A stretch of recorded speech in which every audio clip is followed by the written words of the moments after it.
Have you ever noticed how the people who seem most prepared for uncertainty are often the first to feel overwhelmed when it actually arrives? They've read every book, studied every chart, planned for every scenario, but when reality hits, their minds freeze.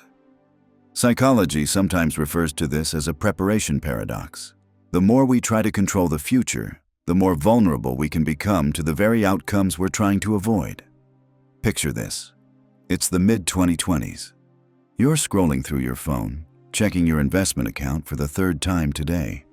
The market's been volatile, but you've done your research. You know the signs. You've prepared. Then the headlines start rolling in. Economic forecasts turn uncertain. Your carefully planned strategies suddenly feel fragile. That sinking feeling in your stomach isn't just about money. It's about something deeper. The realization that your mind, your most trusted asset, might be working against you. Here's what many people overlook during economic stress. The real impact isn't only financial, it's psychological. When markets decline, they don't just affect portfolios. They reveal the thinking patterns that guide our decisions. And some patterns are more vulnerable than others. Psychology research reveals something uncomfortable.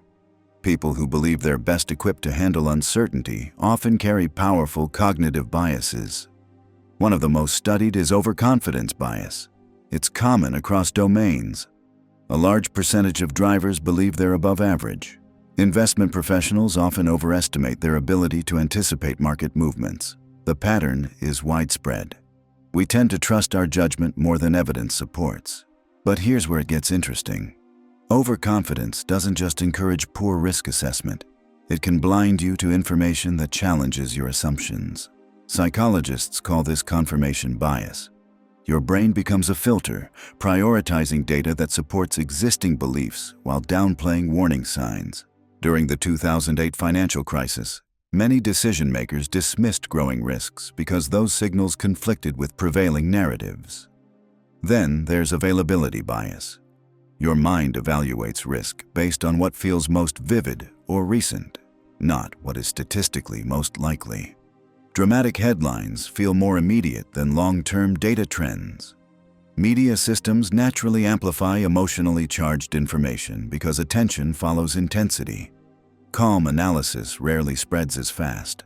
The most disruptive pattern isn't what people expect. It's not greed or panic. It's loss aversion.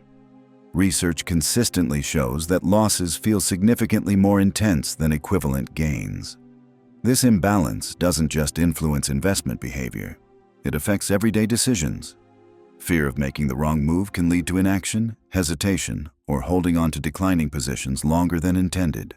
Here's the mechanism most people miss. These biases rarely act alone. They interact.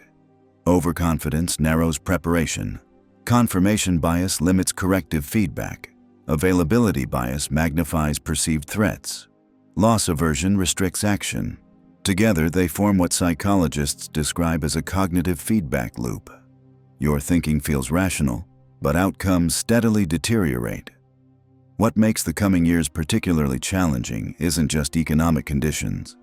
It's the psychological environment surrounding them. Digital platforms accelerate emotional reactions. Information travels faster than context.